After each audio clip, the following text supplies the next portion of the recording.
Hello বন্ধুরা, তোমরা সবাই কেমন আছো? সকালবেলায় রেডি হয়ে বেরিয়েছি, দুষ্টুকে নিয়ে যাব আজকে ডাক্তারের কাছে। ওর শরীরটা ভালো নয়, জ্বর হয়েছে তাই।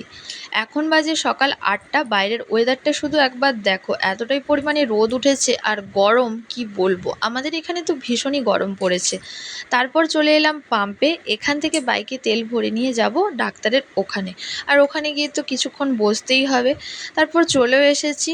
আর আমার চোখ মুখ দেখে নিশ্চয়ই বুঝতে পারছো যে কতটা গরম পড়েছে এই রোদের মধ্যে। এরপর শুধু দুষ্টুর হাসিটা দেখো। ওকে দেখলে কেউ বলবে যে ওর এতটা শরীর খারাপ। ওর 101-2 এরকমও পর্যন্ত জ্বর উঠেছে। তো তারপর ডাক্তার দেখিয়ে বেরিয়েও চলে এসেছি।